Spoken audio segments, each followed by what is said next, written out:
नाम ये बदल जाएगा, है? चेहरा ये बदल जाएगा, क्या बात है जी। मेरी आवाज ही पहचान है, क्या बात है जी, क्या बात है। घर याद रहे। Oh my god, beautiful beautiful जी। अच्छा, चलो जी कहानी पाइए हम कहानी फिर। पाइए, कहानी अच्छा पाओ, जी, ठीक है, टाइम आज बहुत कम है हमारी पास। अच्छा जी, अच्छा जनाब, फ्लाइट्स जो हैं चार्ल्स डी गॉल एयरपोर्ट पे हुण देखो ना ਵੱਡੀਆਂ ਵੱਡੀਆਂ ਮੁਲਕਾਂ ਦੇ ਵਿੱਚ कैसे खराब काम हो रहे हैं। फ्रांस में बहुत सारी जो फ्लाइट्स हैं, कैन यू इमेजिन माजिद भाई, 17% स्केड्यूल फ्लाइट्स जो हैं वो कैंसिल हो गई हैं यहाँ पे। और भी जो बड़े बड़े एयरपोर्ट्स हैं यहाँ पे फ्रांस के, उसके अंदर हुआ क्या है कि जो वर्कर्स हैं वो स्ट्राइक पे चले गए हैं। वो कह रहे हैं जी इन्फ्लेशन बेतहाशा हो गई है और हमारी सैलरियां नहीं बढ़ाई हैं, और इसके अलावा जो है वो कहते हैं जी ट्रैवल भी जो है बहुत ज़्यादा बढ़ गया है 2 साल के बाद। तो इतने ज़्यादा हमें काम, बहुत ज़्यादा लॉन्ग आवर्स करना पड़ रहा है। और ये कहते हैं जी कि ये फ्रांस में अभी तक ये केओस आया नहीं था। ये केओस जो था ये सिर्फ लंदन और एम्स्टरडैम वगैरह या EU के जो दूसरे बड़े सिटीज़ थे उनके अंदर चल रहा था, लेकिन अब जो है ये यहाँ पे भी आना शुरू हो गया है। तो अब फिरेंस की गवर्नमेंट इनको क्या ऑफर करेगी कुछ पता नहीं है। देखते दिखाए दूसरे जो बड़े बड़े एयरपोर्ट्स हैं ना, वहाँ के एम्प्लॉइज भी ये शुरू करेंगे। हाँ, ऑलरेडी भी हो रहे हैं वहाँ पे, ऑलरेडी हो रहे हैं। कनाडा में 25% वेस्ट जेट ने कैंसिल कर दी, 15% कनाडा ने कैंसिल कर दी सारी flights, July and August both. देखें क्या होता है। तो ये जी पहली दफा उन्होंने कहा कि अभी तक तो ये बिल्कुल इम्यून था फ्रांस जो था। फ्रांस में बड़े अच्छे जी उन्होंने पैकेजेस चीज़ें, लेकिन वो कहते हैं जी बेतहाशा इन्फ्लेशन बढ़ने की वजह से और ये जो बहुत ज़्यादा ये जो इंटरनेशनल ट्रैवलर अब आने लगा है तो हमें बहुत बहुत लॉन्ग आवर्स करना पड़ता है, तो आपको हमें देना पड़ेगा। अच्छा जनाब, आज डच बैंक जो है, डच सेंट्रल बैंक जो है, द नेदरलैंड्स बैंक, उसके जो चीफ एग्जीक्यूटिव हैं उन्होंने क्लास नॉट प्रेसिडेंट हैं ये, तो ये एम्स्टरडैम में इन्होंने आज 19th सेंचुरी में नेदरलैंड्स ने जो स्लेव ट्रेड के अंदर ये पार्ट इस बैंक के थ्रू प्ले किया था उसकी इन्होंने आज माफ़ी मांगी है। हाँ, बहुत बड़ी बात है। उन्होंने कहा है जी कि हमारे मुल्क में जो स्लेव ट्रेड चल रही थी बिटवीन 1814 टू 1863, और ये जो सारा ट्रांस अटलांटिक जो पैसों वैसों का वो जो होता था स्लेव्स को ख़रीदने और बेचने के लिए, वो हमारे बैंक के थ्रू होता था। तो हम जो है बहुत उसके लिए जो है हमें खेद है उसका, हम बड़ा सॉरी करते हैं, अपोलोजाइज़ करते हैं, क्योंकि आज ये जो है कंट्री का ये भी आज कर रहे थे, नेशनल डे मना रहे थे। तो नेशनल डे जो है उसके ऊपर इन्होंने कहा कि हमने बहुत सारे लोगों को फिगर किया है कि कौन कौन वो लोग थे जिन्होंने सफ़र किया, उनको हमने कॉम्पेंसेशंस भी दी हैं, और हम भी अब अपनी हिस्ट्री जो है उसको ठीक करने की कोशिश करेंगे। तो ये आज उनका जो है बहुत अच्छा जो है जेस्चर माना जा रहा है। तो वो कह रहे हैं जी कि और हम ये भी कोशिश कर रहे हैं कि अपने बैंक के अंदर इंक्लूसिवनेस जो है उसको थोड़ा वो करें, प्रमोट करें। रॉयटर्स की जनाब आज एक खबर है, और वही बात है ना कि अब हम जो है वो कैपिटल मार्केट्स की भी बात करेंगे। तो रॉयटर्स की ये खबर है, और इसके मुताबिक, and this can be a huge news उन लोगों के लिए जो क्रिप्टो करेंसीज के अंदर करते हैं, डील करते हैं। रॉयटर्स की इस रिपोर्ट के मुताबिक जो EU है, यानी कि European Union, it is reaching a provisional deal in the world's first set of rules, कि वो कहते हैं जी कि हम रेगुलेट करना चाहते हैं ये जो वाइल्ड वेस्ट क्रिप्टो मार्केट है उसको। उसके लिए क्या करना पड़ेगा कि क्रिप्टो फर्म्स जो हैं उनको हम चाहते हैं कि ये एक जो सेल करते हैं डिजिटल टोकन्स, उसके लिए लाइसेंस लें, लीगलाइज कर दें। सिंपल लीगलाइज करने में इनको फायदा ये होएगा कि उस पर टैक्स मिलेगा इनको। हाँ, तो रशिया जो है बिलियंस ऑफ डॉलर्स जो है कमाता है वो, क्योंकि वहाँ लीगलाइज किया हुआ है उसने, और वहाँ पर जो है इस पे टैक्स मिलता है। तो वो कह रहे हैं जी कि किसी भी नेशनल रेगुलेटर जो आपके मुल्क में है, ये जो 27 कंट्री का ब्लॉक है, इसके अंदर जो भी कोई नेशनल यानी कोई भी बैंक है, उससे अगर आप कोई लाइसेंस ले लेते हैं तो फिर आपको बैक करना पड़ेगा कि जो आप ये पैसे दे रहे हैं, इन केस ऑफ ये जो क्रिप्टो एसेट्स का लॉस हो जाता है तो लोग उसमें सफर ना करें। That is very difficult. That is difficult. That's लेकिन very आज difficult. Now, इन्होंने just imagine $66,000 तक पहुंचा था just few months ago. Yeah. And अभी under 19,000 है. हाँ. You know, just imagine that about over $20,000, over $25,000 का difference आया है within few months. Yeah.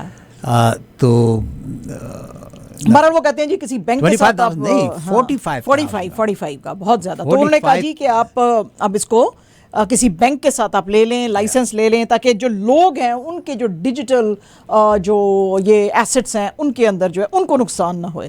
तो अगर आप करेंगे तो फिर हम आपको कर सकते हैं। लेकिन अब करेगी कौन सी कंपनी, क्रिप्टो कंपनी है, चाहे इन्होंने तो अनाउंस कर दिया है ना, लेकिन कौन सी क्रिप्टो कंपनी ये करेगी, that remains to be seen, right. अच्छा जी, इसी तरह एक ब्लूमबर्ग की आज रिपोर्ट है और ब्लूमबर्ग की इस रिपोर्ट के मुताबिक सेल ऑफ जो है स्टॉक्स का वो काफ़ी वीक रहा, क्योंकि उसकी वजह यह है कि जो कंज्यूमर जो स्पेंडिंग है बेसिकली इन यूएसए में वो बहुत ज़्यादा वीक रही, क्योंकि उनको लग रहा है कि जैसे यूएसए के अंदर रिसेशन आने वाला है। और S&P 500 जो था उसने बहुत बुरे तरीके से सफ़र किया, specially in the first half. वो कहते हैं जी कि since the times of Richard Nixon अब पहली बार ऐसा हुआ है कि इतने बुरे तरीके से S&P जो है वो बिहेव कर रहा है। Benchmark goes down 21% in the first 6 months of this year since 1970। और वो कह रहे हैं कि वॉल स्ट्रीट जो है वो 10-year US yields जो हैं वो आई हैं डाउन, आई हैं बाय 3%। तो जो कि पहले जो है मिड जून में देखी गई थी 3.5 के, फिर थोड़ा सा संभाला मिला तो अब 3% से फिर नीचे आई हैं। और जो बिटकॉइन है it is 60% down since March, you see, largest since third quarter of 2011।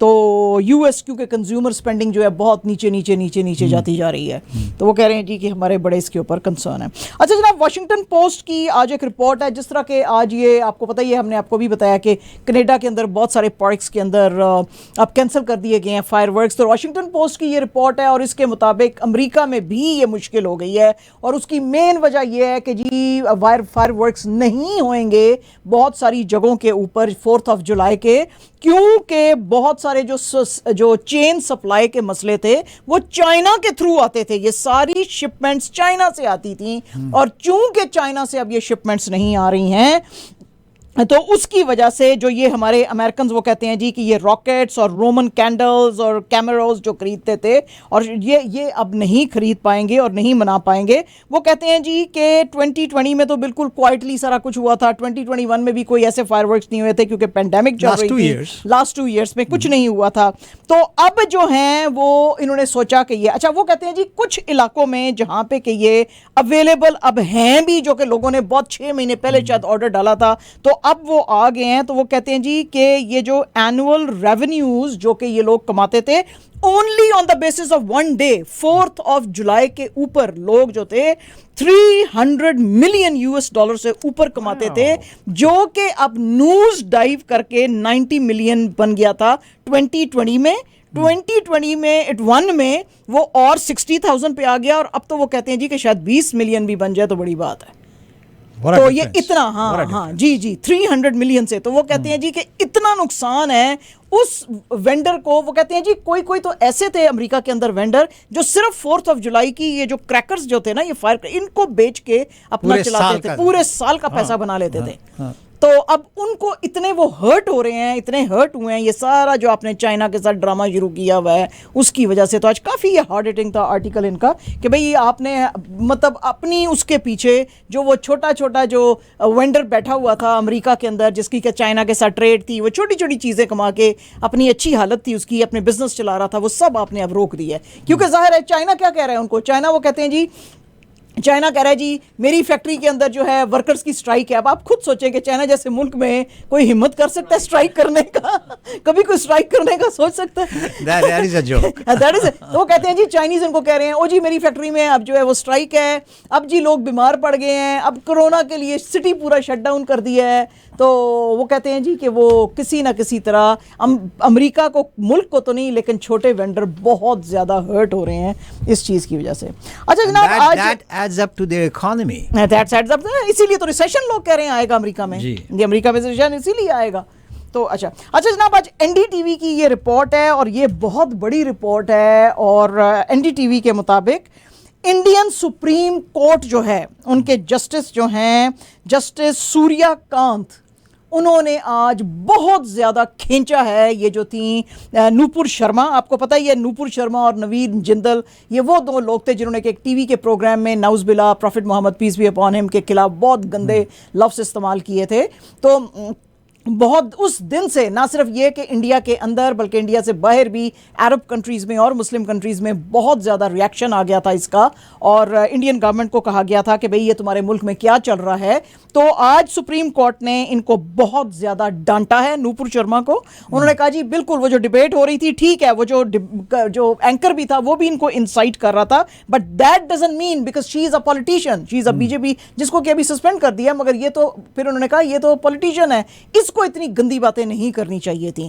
और ये उनके वर्ड्स हैं आज सुप्रीम कोर्ट के कि she single handedly has started all this chaos in the country, not just one state. अच्छा हुआ क्या था कि इनके खिलाफ कहीं और मुकदमा लिखा जा रहा था, लेकिन इन्होंने कहा था सुप्रीम कोर्ट को कि नहीं, दिल्ली में मेरा जो है ये आप केस जो है ट्रांसफर कर दे। तो दिल्ली में आज इनको फैसला सुनाते हुए कहा कि तुमको पूरी कौम से माफी मांगनी पड़ेगी, तुम माफी मांगो जो है इसके लिए। But I am really surprise कि सुप्रीम कोर्ट ने नवीन जिंदल जो है उसके लिए ऐसा कोई पैगाम नहीं दिया, सिर्फ नूपुर शर्मा के लिए ही कहा है। अच्छा, अब जबकि ये आया यहाँ पे, और हमने आपको बताया था कुछ दिन पहले कांग्रेस का एक ऑफिस जो था वो भी इसमें कलपिटा के एरिया में हुआ था, वेंडलाइज हुआ था। तो राहुल गांधी आज उधर गए हुए थे वो देखने के लिए कि कितना ऑफिस का नुकसान हुआ है क्या।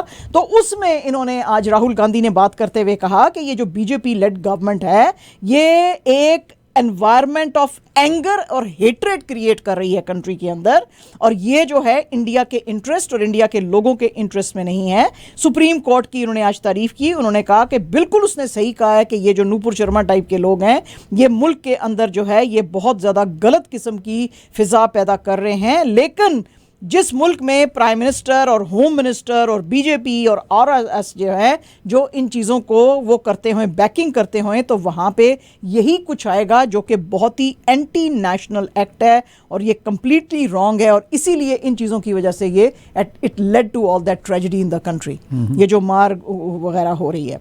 पीटीआई की न्यूज़ है जी, and again this is Press Trust of India. Press Trust of India की इस न्यूज़ के मुताबिक US ambassador at large for international religious freedoms Rashad Hussain जो हैं, जो कि यूएस सिटीजन हैं, उन्होंने आज जो रिलीजियस कम्युनिटीज़ के साथ इंडिया के अंदर बुरा सलूक हो रहा है उसके ऊपर बात की है।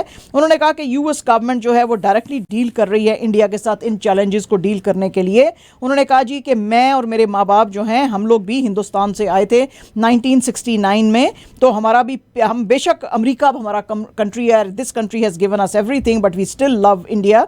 तो इसलिए हम फॉलो करते हैं और हम कॉन्वर्सेशंस करते हैं कि उस मुल्क के अंदर अब क्या चल रहा है, और हम बहुत क्लोजली फॉलो कर रहे हैं अमेरिका के अंदर जो इंडिया में चल रहा है, चाहे सिटीजनशिप लॉ है या कि यहाँ पे open calls for genocide of minorities जो दी जाती हैं इंडिया में, या चर्चिज के ऊपर अटैक है, या हिजाब के ऊपर बैन है, या कि जो लोगों के, मुसलमानों के मोस्टली घर डिमोलिश किए जा रहे हैं, और ये जो रेटरिक बहुत ओपनली किया जा रहा है लोगों को डीह्यूमनाइज करने का, इसको हम अमेरिका में बहुत क्लियरली फॉलो कर रहे हैं। तो ये चीज़ जो लोगों को डीह्यूमनाइज करना है, ये वो रेफर कर रहे थे जो होम मिनिस्टर अमित शाह है उनके कमेंट्स को, कि एक कमेंट के अंदर उन्होंने बांग्लादेशी जो माइग्रेंट्स आ रहे थे उनको कहा था कि दे आर टर्माइट्स। तो वो जाहिर है दे आर मुस्लिम्स, तो Muslims took an exception for that कि home minister is calling Muslims as termites. तो वो कहते हैं जी ये सारे कमेंट्स चीज़ें जो है हम इनको देख रहे हैं, बस देख ही रहे हैं, कर कुछ नहीं रहे हम हैं बस हम, लेकिन बहुत गौर से देख रहे हैं हम। तो ये हम इन चीज़ों पे हमारी नज़र है। अच्छा जी, 2 दिन जो हैं आपको पता ही है, वो जो टेलर थे कन्हैया लाल उदयपुर के अंदर जिनको कि बीहेड कर दिया गया था, उसके बाद से और ज़्यादा अब चीज़ें भड़क गई हैं फिर से हिंदुस्तान में। बजरंग दल और विश्व हिंदू परिषद के जो लोग हैं उन्होंने आज बहुत ज़्यादा जो हैं वो मोर्चे निकाले हुए थे। गुड़गांव पुलिस कहती है कि यहाँ पे 80 के करीब लोग थे जो कि नेहरू पार्क में जमा हुए थे और सदर बाज़ार से गुजरते हुए आए थे, और इन्होंने बहुत सारी एफिजीज जो हैं उन एफिजीज के ऊपर लिखा हुआ था इस्लामिक जिहाद टेररिज्म, उन एफिजीज को फिर इन्होंने जलाया। और ये जामिया मस्जिद के बाहर आके मुसलमानों के खिलाफ नारे लगाए, और नारे थे देश के गद्दारों को गोली मारो सालों को। तो उसकी वजह से जो लोग ये कर रहे थे उनको हमने जो है अरेस्ट किया है। ठीक है जी, गुड़गांव पुलिस ने कहा। एंड जनाब द वायर की आज एक स्टोरी है, and this story is written by Harish Khade. और हरीश खड़े की ये जो स्टोरी है इसकी हेडलाइन है BJP लॉयलिस्ट्स incitement of his party 20 years ago comes alive in Modi's India। ये है हेडलाइन इसकी। अच्छा जनाब, इसके अंदर वो कहते हैं जी कि 25 जून जब आता है तो हम इमरजेंसी का दिन मनाते हैं उसमें, लेकिन ये इमरजेंसी जो है उसके बाद जिसकी को बड़ा खेद किया गया, जिसको कि कहा गया कि इंदिरा गांधी की गवर्नमेंट ने बहुत बुरा किया, लेकिन उसके बाद हिंदुस्तान में जो पॉलिटिक्स और पॉलिटिशियंस ने जो उसको किया, बजाय इसके नारे तो वो लगाते थे डेमोक्रेसी के, लेकिन इंतहाई वो बोगस नारे थे। और अब तो आते आते हिंदुस्तान में हालत ये हो गई है कि कोई भी एक्टिविस्ट, कोई भी जर्नलिस्ट अगर जो गवर्नमेंट की पॉलिसी के अगेंस्ट बोलता है तो उसको पकड़ के सजाएं दी जाती हैं। वो कहते हैं जी कि ये 20 साल पहले भी एक दफ़ा हुआ था। वेटरन हिंदी जर्नलिस्ट था राम बहादुर राय, उसने अपना एक कॉलम लिखा था जनसत्ता, तो उसके अंदर इसने एक बहुत ही बड़ी कॉन्स्पिरेसी का जिक्र किया था जो कि उस वक्त हाईएस्ट लेवल पे बीजेपी पे हुई थी, जो वाजपेयी साहब और अडवाणी कैंप्स ने जब दोनों ने हाथ मिला लिए थे फॉर जाना कृष्णाती कि उनको जी प्रेसिडेंसी दी जाए बीजेपी की। तो ये कहते हैं जी कि ये वही माइंडसेट जो है इंट्रीग्स और साजिशें और एक दूसरे को जलाओ काटो मारो, वो अब चलता जा रहा है, which shows the relentless authoritarianism in India. वो कहते हैं जी कि ये चीजें जो हैं they are not in the best interest of India. और वो कहते हैं जी लेकिन अब की जो ये हुकूमत है बीजेपी की, ये इनोवेटिव न्यू वेज ढूंढ रही है of intimidating people and coercion, नए नए तरीके ढूंढ रही है लोगों को डराने के, चाहे वो सिटीजनशिप एक्ट लेकर आती है, चाहे कि वो और कोई ये चीज़ें जो इंस्टीट्यूशंस के खिलाफ लाती है, यानी कि उनका जो मतलब था वो था अग्निपथ के बारे में, जो कि नई रिक्रूटमेंट अब स्कीम इन्होंने निकाली है। तो वो कहते हैं जी कि हिंदुस्तान के अंदर इस वक्त एक थानेदार का कल्चर चल रहा है।